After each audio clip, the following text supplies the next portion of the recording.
오늘은 하나님을 기다리는 자의 복입니다. 한번 같이 입술로 한번 고백했으면 좋겠습니다. 하나님을 기다리는 자의 복. 하나님을 기다리는 자의 복.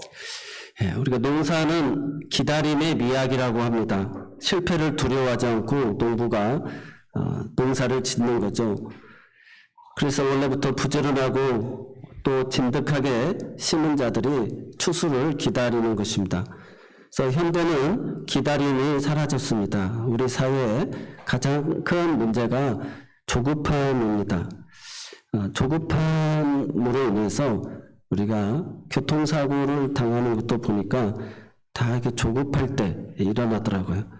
사람이 실수하게 될 때 뭔가 절박하고 조급하고 긴박할 때 사고가 나는 경우를 많이 보게 되집니다. 신앙은 무엇입니까? 기다림입니다. 그래서 노아는 하나님의 말씀을 듣고 120년 동안을 기다렸어요. 비도 오지 않는 것 같은데 방주를 120년 동안 지었습니다. 신앙이라는 것은 다분히 이렇게 기다림입니다. 사람들이 다 인내심이 없어서 조급해서 사고를 치는구나라는 것을 우리가 경험합니다. 그래서 인생은 기다림의 연속인 것을 보게 되어지죠. 그래서 우리가 터널을 지날 때도 답답한 것 같지만 조금 더 기다리면 이제 그 터널을 통과해서 산 하나를 넘어가게 되어지게 됩니다. 하나님은 때때로 우리에게 이렇게 기다리라고 말씀하십니다. 아브라함에게 나타나셔서 75세에 나타나서 복의 근원이 되게 하게끔 큰 민족이 되겠다라고 하셨는데 25년이라는 시간이 필요했습니다. 그리고 그에게 약속한 가나안 땅에는 궁극적으로 700년 후에 그 자손들이 들어가게 되어진 것을 보게 됩니다. 그래서 정말 하늘의 별처럼 땅의 모래알처럼 애굽에서 큰 민족이 되어지고 40년 광야를 거쳐서 가나안 땅에 들어가졌는데 이 모든 것이 하나님의 약속의 성취가 되어진 것이죠. 그래서 잘 기다리는 사람이 하나님의 사람입니다. 그래서 우리는 조급하지 말고 하나님의 때가 있다. 하나님이 일하신다. 그분을 신뢰하면서 기다리는 믿음의 사람들이 되어야 될 줄로 믿습니다. 예수님께서 비유로 탕자의 아버지 비유를 이야기하죠. 아버지가 탕자가 나갔어요. 근데 아버지가 백방으로 찾지 않습니다. 그가 충분히 깨닫고 돌아올 때까지 기다리는 것을 봅니다. 그러면 하나님은 왜 기다리십니까? 기다려가지고 얘는 너 말 안 듣고 고생하더니 그래 아들이 아니라 품꾼의 하나로 받아달라고 그래 자세가 돼 있다. 그래서 품꾼의 하나가 되라. 그렇게 하지 아니하시고 그를 잃었다고 얻은 내 아들이다라고 하시면서 은혜를 베풀어 주시는 분이 우리 하나님이신 줄 믿습니다. 그래서 하나님은 오늘 그 하나님을 기다리는 자들에게 은혜를 베풀어 주시는 복을 주십니다. 그래서 대저 여호와는 정의의 하나님이시라 그를 기다리는 자마다 다 복이 있다. 그래서 기다리셔서 우리에게 은혜를 베풀어 주신다는 것입니다. 오늘 18절 상반절에 보면 여호와께서 기다리시나니 이는 너희에게 은혜를 베풀려 하시며 이렇게 이야기합니다. 그래서 하나님은 우리와의 상호 관계에 있어서 일방적으로 그분을 기다리셨다가 우리에게 은혜를 베풀어 주시는 분이시라는 것입니다. 그래서 역대하 6장 14절에 보면 이스라엘의 하나님 여호와여 천지에 주와 같은 신이 없나이다. 주께서는 온 마음으로 주의 앞에서 행하는 주의 종들에게 언약을 지키시고 은혜를 베푸시나이다. 우리가 야곱과 삼촌 간의 관계에서 보면 삼촌인데도 그를 종으로 생각해서 속이고 속이지 않습니까? 그래서 품삯을 속이고 또 7년을 일하면 자기 딸 레아를 주겠다고 했다가 라헬을 주겠다고 했다가 레아를 먼저 넣어주고 그리고 또 7년을 일하게끔 만들고 그 품삯을 속이고 속이는 것을 보게 되어집니다. 그러나 하나님은 오늘 탕자가 죽었다가 살아난 잃어버린 내 아들을 찾았다라고 하면서 그 아들의 자리를 다 회복시켜 주시는 그런 사랑과 은혜를 베풀어 주시는 분. 포도 품꾼의 비유처럼 아침 9시에 나갔다가 12시에 나갔다가 오후 3시에 나갔다가 오후 5시에까지 가가지고 또 아직도 누가 나를 써주지 않아가지고 일이 없는 그 사람을 데려다가 일을 시켜서 똑같이 하루 품삯을 주시는 그런 은혜를 베푸시는 하나님이심을 믿으시기 바랍니다. 방주 안에 암수 한 쌍씩 다 들어오기까지 하나님은 기다리셨어요. 야, 급한데 여기까지 끊어. 이게 아니라 하나님은 그 암수 한 쌍씩 다 들어올 때까지 기다려주신 하나님. 우리나라의 이 어둠의 조선의 땅에 1884년도에 이 제물포의 언더우드 아펜셀러 성유사님 처음 발을 디디기까지 이 대한민국을 향해서 1800년 가까이를 기다려주신 하나님이신 줄 믿으시기 바랍니다. 한국 전쟁 때 군대에 간 아들이 돌아올까봐 많은 어르신들이 이사도 가지 않고 문을 잠그지도 않고 산 사람들이 많다고 합니다. 이러한 조선의 눈물의 땅에 하나님이 그 알 수 없는 1800년이라는 세월을 기다렸다가 선교사들을 보내주셨다는 것입니다. 527장 2절 찬송가에 어서 돌아오 어서 돌아만 오 우리 주는 날마다 기다리신다오 밤마다 문 열어놓고 마음 졸이시며 나간 자식 돌아오기만 밤새 기다리신다. 하나님의 마음입니다. 하나님은 우리를 기다리셔서 은혜를 베풀어 주시기를 원하신다는 것입니다. 우리가 아리마대 사람 요셉이 마지막에서 예수님이 십자가에 달려 죽으신 것을 알고 빌라도 앞에 나타나서 내가 이분을 사랑하는 제자다. 이분의 시체를 내가 장례를 치르겠다라고 그동안 숨어서 기다렸던 제자가 된 것입니다.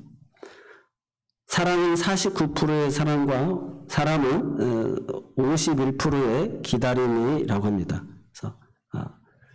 그래서 사람들이 49%의 사랑, 기다림의 51%.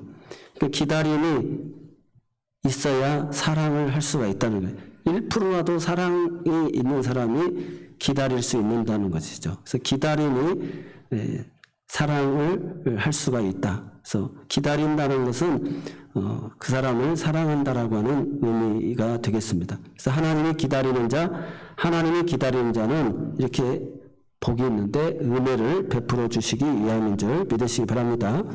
두 번째로는 18절에 보니까 일어나시리니 이는 너희를 긍휼히 여기려 하심이라.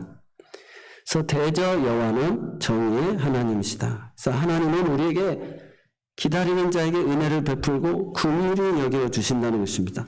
그래서 우리의 기도의 최고의 제목이 뭐냐? 하나님, 내 남편을 불쌍히 여겨 주세요. 내 자녀를 불쌍히 여겨 주세요. 하나님, 저를 불쌍히 여겨 달라고 하나님 앞에 은혜를 구하는 것입니다. 출애굽기 33장 19절에 나는 은혜를 베풀 자에게 은혜를 베풀고 긍휼히 여길 자에게 긍휼을 베푸느니라 라고 말씀하고 있습니다. 오늘 여호와를 기다리는 자에게 은혜를 베풀어 주시고 긍휼을 베풀어 주시는 하나님, 그 하나님을 우리가 믿고 그 복을 이 대림절에 누려야 될 줄로 믿습니다. 다윗의 자손 예수여 나를 불쌍히 여기소서라고 할 때 주님이 그를 불쌍히 여기시고 차마 민망히 여기셔서 치유해 주시는 주님의 모습을 보시고 38년 된 그 병자에게도 찾아가셔서 네가 낫고자 하느냐, 다른 이유를 대고 있지만 그를 일으켜 세워주시는 주님을 보게 됩니다. 시편 40편 1절에는 내가 여호와를 기다리고 기다렸더니 귀를 기울이사 나의 부르짖음을 들으셨도다. 하나님 세 번째 우리에게 주시는 기다리는 자에게 주는 복은 뭐냐? 우리의 기도에 응답해 주신다는 것입니다. 그래서 우리가 이 역사적인 시간을 크레노스라고 합니다. 그리고 주관적인 하나님의 때의 시간을 카이로스라고 이야기합니다. 근데 갈라디아서 4장 4절에 보면 때가 차매 하나님이 그 아들을 보내사 여자에게 나게 하시고 율법 아래 나게 하신 것은 이라고 이야기합니다.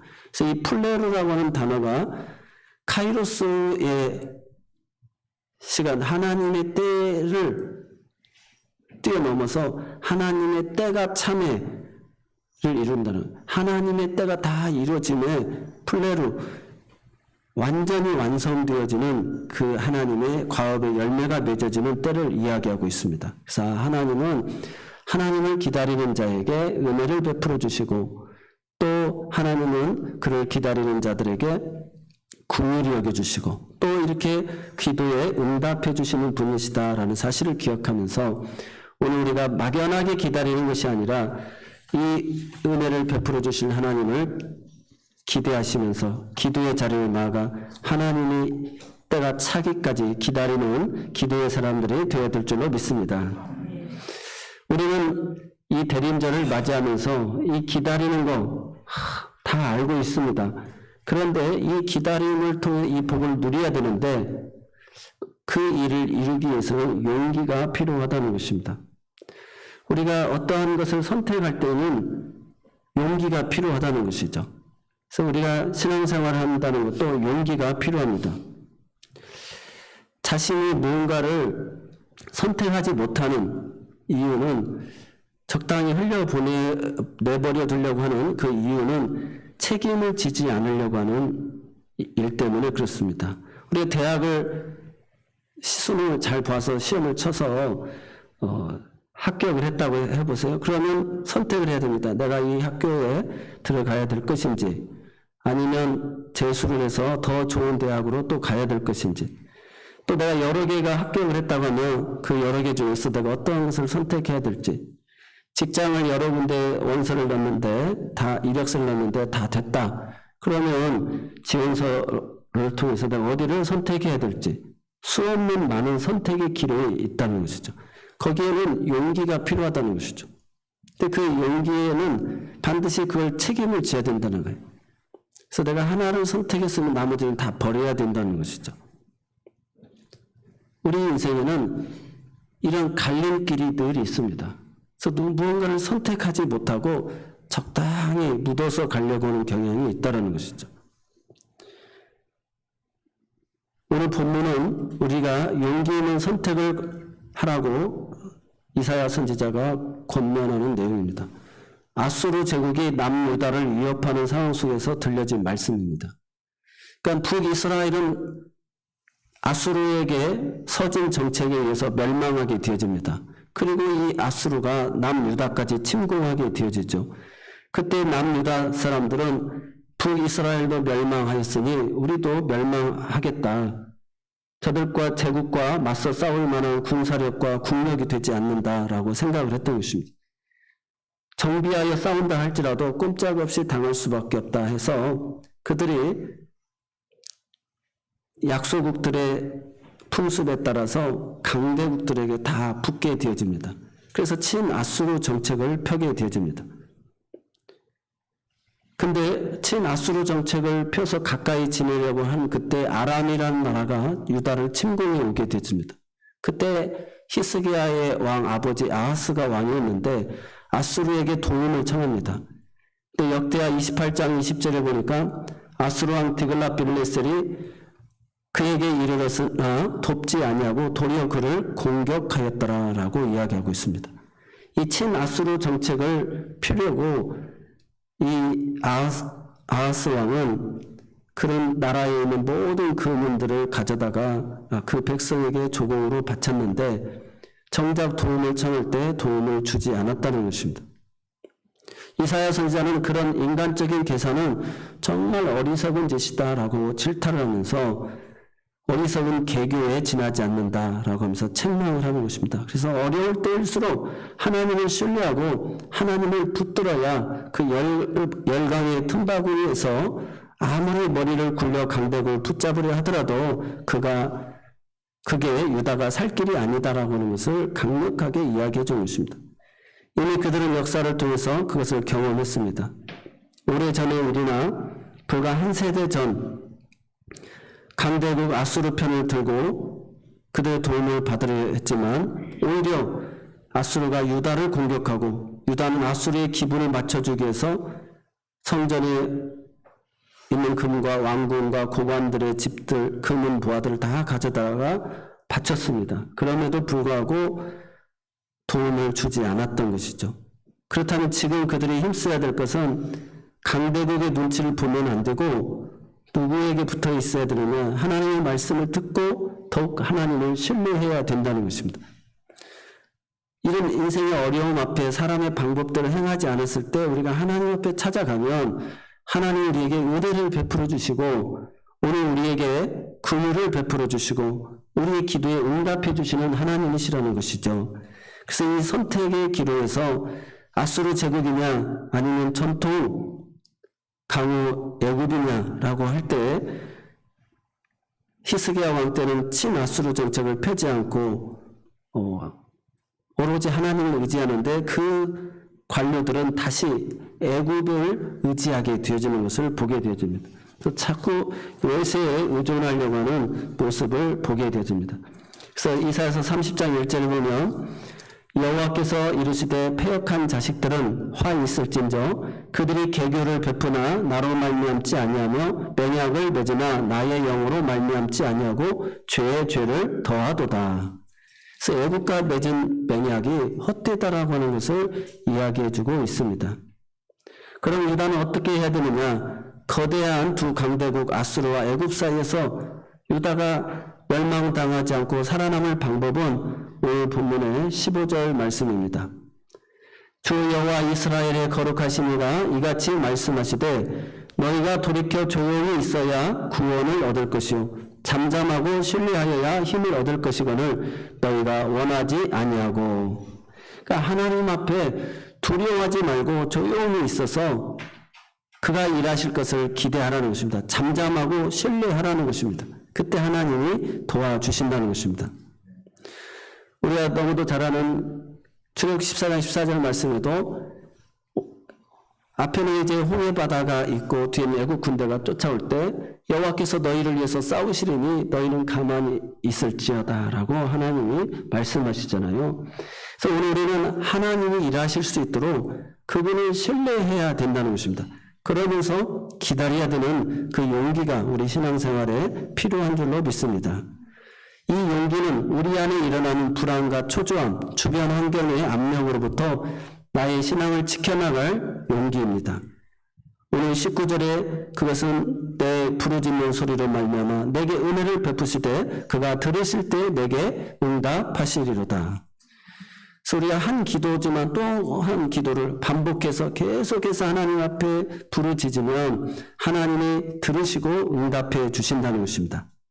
기도하는 것은 하나님의 때를 기다리는 뜻입니다. 그래서 모든 것이 하나님께 맡기고 하나님의 일하심을 기다리는 것. 그래서 그 기다림의 가장 큰 용기는 기도하는 용기입니다.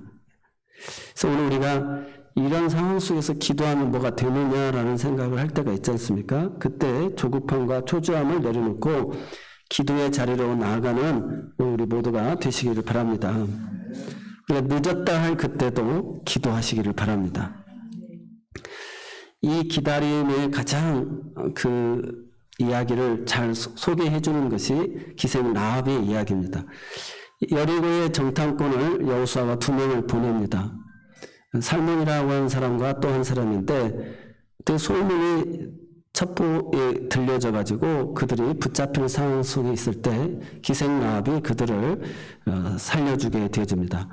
그러면서 고백하기를 당신들의 하나님은 상처나지 하나님인 줄 우리가 믿고 그 하나님이 반드시 이 도성을 너희들에게 줄 줄로 믿는다. 우리는 그 소식을 다 듣고 이미 간담이 녹아났다 하면서 그를 숨겨두고 살려주게 됩니다. 그 일로 인해서 빨간 줄을 달아내려라. 우리가 이 성에 들어올 때 이 집 안에 있는 사람들은 다 살려주겠다라고 이야기합니다. 그래서 이 기생 라합은 얼마나 떨리겠어요? 그들이 가다가 붙잡히지는 않았을까? 정말 그들의 약속대로 이루어질까? 그럼 우리는 그 원수가 되어져서 그런 참변을 당하지는 않을까? 많은 불안과 두려움이 있었을 것입니다. 그럼에도 불구하고 그 창문에 매단 붉은 줄, 그것을 그들의 삶의 소망이었던 것입니다. 그녀의 소망이었던 것이죠. 그래서 이스라엘 백성들이 여호수아의 인도로 가나안 땅에 들어올 때 그 붉은 줄을 보고 그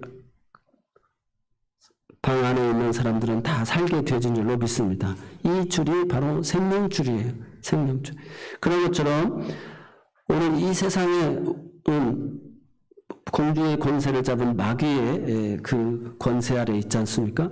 거기에서 우리가 하나님을 경외하고 섬기다 보면 마귀의 방해와 시험이 얼마나 많습니까? 우리 주님이 십자가에서 구속의 은총을 베풀어 주셨기 때문에 오늘 주님은 반드시 오셔서 우리로 하여금 승리의 은혜를 주십니다. 우리가 살아가면서 하나님이 그 슬픔과 아픔을 헤아려 주지 않는 것 같고 악인이 더 형통하는 것 같고 잘 되는 것 같아도 하나님은 그 결과를 반드시 승리로 이끌어 주시고 다 그들을 보상해 주시고 또 은혜를 베풀어 주시고 긍휼히 여겨 주시고 또 우리 기도에 더 좋은 것들로 응답해 주시는 줄로 믿습니다. 그래서 오늘 하나님 주신 이 복을 누리기 위해서 우리에게 무엇보다 용기가 필요한데 이 용기를 얻기 위해서는 우리가 기도를 해야 된다는 것입니다. 그래서 기도하면서 잠잠히 기다려야 돼. 하나님의 때가 차면 하나님이 반드시 응답해 주신다라고 하는 거. 이 사실을 기억하시면서 기다림의 용기, 바쁠 때일수록 더 분주하고 할 일이 더 많을 때일수록 더 바쁘기 때문에 기도해야 된다는 것입니다. 더 분주하기 때문에 하나님을 의지해야 된다는 것입니다. 오늘 하나님께서는 모세 홍해를 가르시고 이스라엘 백성을 건너가게 하시는 것 잠잠히 기다렸더니 하나님이 일하여 주신 줄로 믿습니다. 지금은 기다림의 절기입니다. 불안하고 두려운 이 세상에 평화의 왕으로 오실 그리스도를 기다리는 때입니다. 너무나도 빠르게 흐르는 시대 속에서 이 시대에 내가 뒤처지지는 않을까 하는 불안과 두려움 속에 살아가는 우리들에게 하나님의 방법과 하나님의 임재를 기다리는 것이 얼마나 중요한지를 가르쳐주는 신앙의 계절인 줄로 믿습니다. 바쁠 때일수록 기다리는 용기가 필요합니다. 내가 이루어가고 내가 만들어가는 것보다 더 좋은 것을 주실 하나님을 기다릴 때 오늘 세상이 주는 쾌락과 만족과 즐거움 대신에 하나님의 약속을 붙잡으면서 용기를 가지시면서 소망 중에 거하시는 우리 모든 성도님들이 되시기를 바랍니다. 기도하겠습니다. 사랑의 하나님, 인생은 기다림입니다. 신앙은 더더욱 기다림입니다. 이 기다림의 계절에 우리에게 용기가 필요합니다. 불필요한 것들을 버릴 줄 아는 용기, 하나님의 때에 하나님의 뜻이 이루어지기를 기다리며 기도하는 용기입니다. 기다리는 자에게 하나님께서 더 좋은 것으로 채워주신다고 했는데 오늘 우리 새로운 교회 공동체 지체들 또 이 나라 이 민족 모든 아버지 하나님 구성원들에게 그런 은총을 베풀어 주옵소서. 불안하고 두려울수록 더욱 기다리는 우리 믿음의 성도들이 다 되게 하여 주옵소서. 예수님의 이름으로 감사하며 기도드리옵나이다. 아멘. 다 같이 찬송